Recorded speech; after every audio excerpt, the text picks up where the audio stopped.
पुण्यश्लोक अहिल्यादेवी होळकर शेतकरी कर्जमाफी योजना जी या सरकारने आणली, खरं तर ही कर्जमाफी योजना नसून कर्ज वसुली योजना आहे हे आपल्या सगळ्यांना कळलेलं आहे।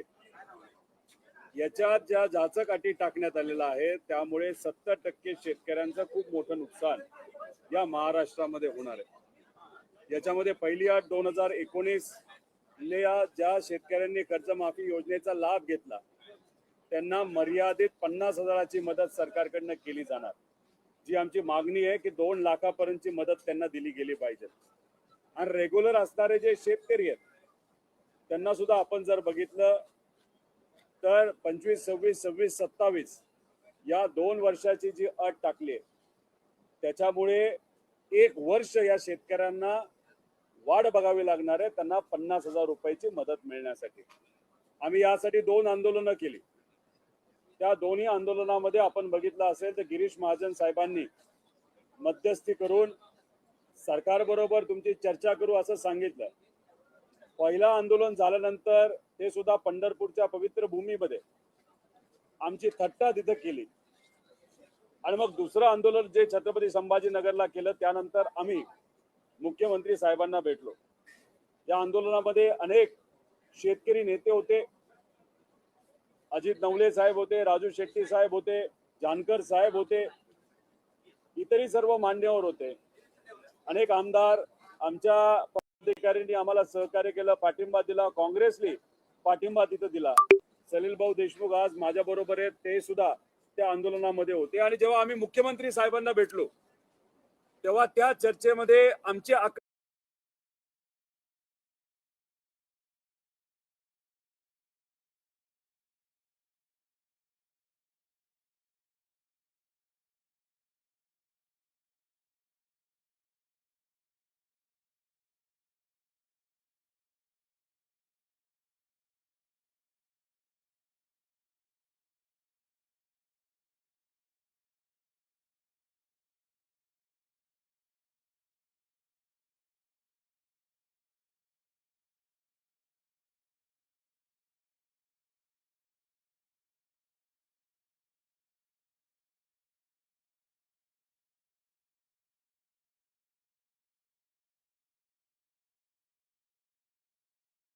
हे वेगळे होते आणि त्यांचे आकडे हे वेगळे होते आणि त्यांच्या अनुसार त्यांचं मत होतं की अंडे होणार नाही।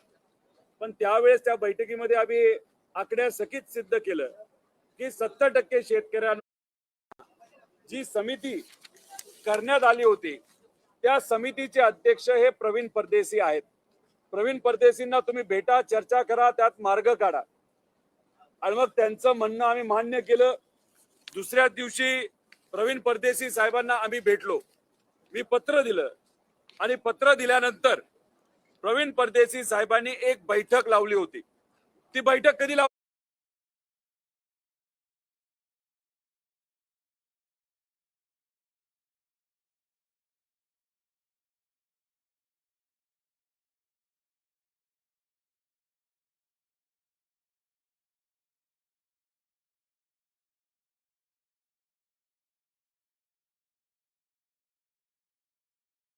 होती तर आज सकाळी 10 वाजता बैठक लावली होती आणि तसं पत्र, ऑफिशियल पत्र प्रवीण परदेशी साहेबांनी हे सगळ्यांना दिलं गेलं होतं।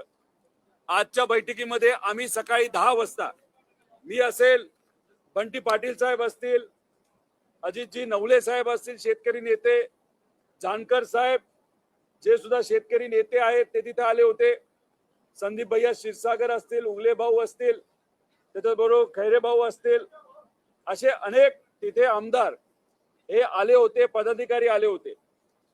कुठेतरी चर्चा होईल अशी आमची अपेक्षा होती, पण ऐन मीटिंग चालू होण्यापूर्वी प्रवीण परदेशी साहेबांनी फोनवर सांगितलं की त्यांना या बैठकीला उपस्थित राहता येणार नाही। आणि अजून एक गोष्ट जी आम्हाला त्यांच्या कार्यालयातून कळाली की मुख्यमंत्री साहेबांच्या कार्यालयातून सांगण्यात आलं होतं की ही कमिटी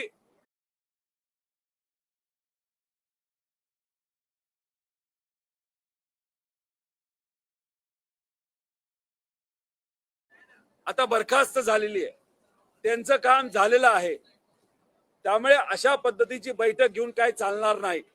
मग आमचं मत असं आहे की मग मुख्यमंत्री साहेबांना आम्ही जेव्हा भेटलो तेव्हा त्यांनी सांगितलं प्रवीण परदेशींना भेटा, शेतकरी कर्जमाफीचा मुद्दा हा महत्वाचा आहे, त्यांच्याशी संवाद साधून त्यांच्याकडनं जे काही आकडे तुम्ही मांडलेले हे मुख्यमंत्री साहेबांना दिले जातील, त्याच्यावर आम्ही नक्कीच सकारात्मक शेतकऱ्यांच्या बाजूचा निर्णय देऊ, ज्याच्यातून 36 लाख शेतकऱ्यांवर जो अन्याय होणार आहे तो होणार नाही, अशी भूमिका घेत असताना आज आमची बैठक ठरली असताना सुद्धा जर सरकार ही बैठक होऊन देत नसेल, त्यामुळे कुठे ना कुठेतरी सिद्ध होते की या शेतकऱ्यांवर हे सरकार अन्याय करणार आहे. आणि त्याच पद्धतीने आम्ही कुठेतरी या सरकारचा निषेध करतो. आणि हे जे फसवा सरकार आहे, ही दुर्दैवाने फसवी कर्जमाफी जी शेतकऱ्याची या सरकारने काढलेली आहे, खरं तर या शेतकऱ्यांवर जो अन्याय होणार आहे तर येत्या काळामध्ये एक मोठं आंदोलन आम्ही नक्कीच महाराष्ट्रामध्ये, आमचे पक्ष असतील, मित्र पक्ष असतील, त्याच्याच बरोबर जे शेतकरी नेते असं सगळे मिळून आम्ही एक मोठं आंदोलन येत्या काळामध्ये करणार आहे. पण मला शेतकऱ्यांना सांगायचंय की कुठंतरी तुमची फसवणूक या सरकारच्या माध्यमातून झालेली आहे. पुण्यश्लोक अहिल्यादेवी होळकर एवढ्या महामानवाचं नाव देऊन सुद्धा जर 70% शेतकऱ्यांवर अन्याय होणार असेल तर या मोठ्या महामानवाचा सुद्धा कुठेतरी तिथं नावाचा अपमान हे सरकार करते असं आमच्या सगळ्यांचं मत आहे. आणि या सरकारचा निषेध करतो. आणि आज ही जी महत्वाची बैठक आहे ती झाली नाही, त्याचा अर्थ हे सरकार या शेतकऱ्याला न्याय देण्यासाठी सकारात्मक नाही असं आपल्याला त्या ठिकाणी म्हणावं लागेल. पण अतिवृष्टी गेल्या वर्षी जी झाली होती त्यासाठी राज्य सरकारने 35,000 कोटीची घोषणा केली होती. लोकांच्या खात्यामध्ये किती आतापर्यंत पैसे आले? 12,500 कोटी रुपये. बाकीचे पैसे गेले कुठे हा आमचा प्रश्न आहे. कर्जमाफी योजना सुद्धा 35-36 हजार कोटीची घोषित झालेली आहे.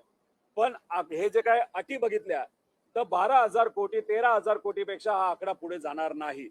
त्याच्याच बरोबर पीक विमा योजनेच्या बाबतीत बोलायचं झालं तर 4 ट्रिगर काढल्यामुळे शेतकऱ्यांचं खूप मोठं नुकसान 2025 ला झालेलं आहे आणि आता सुद्धा खूप मोठ्या प्रमाणात होणार आहे. कारण काही भागात पाऊस असला तरी 70% महाराष्ट्रामध्ये आज पाऊस नाहीये.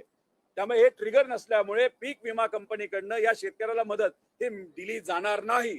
त्यामुळे हे दोन्ही विषय कर्जमाफी योग्य पद्धतीने लागू करणं आणि त्याच्याच बरोबर पीक विमा योजनेचे 4च्या 4 ट्रिगर आणण्यात यावं यासाठी आम्ही जे आंदोलन केलेलं आहे कुठेतरी सरकारने त्याच्याकडे दुर्लक्ष केलं असं आपल्याला म्हणावं लागेल. आज शेतकऱ्याची जी काही परिस्थिती आहे त्या परिस्थितीकडे सुद्धा हे सरकार तिथं दुर्लक्ष करतंय हे कुठेतरी आता सिद्ध होत आलेलं आहे.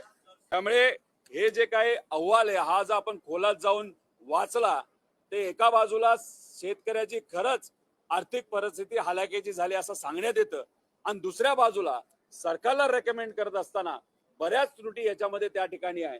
त्याच्यात अजून एक महत्वाचा मुद्दा असा आहे की कॅबिनेटमध्ये जेव्हा हा विषय चर्चेत येतो तेव्हा या अधिकाऱ्यांकडनं एक नोट सर्क्युलेट करण्यात येते आणि त्या नोटमध्ये असं बोललं जातं की जर आपण सांगितलेल्या अटी 2019च्या आणि रेग्युलर भरणाऱ्या शेतकऱ्याच्या जर त्याच्यात अटी टाकल्या तर आपल्याला जो काय भुर्दंड बसणार आहे सरकारला तो कमी बसेल.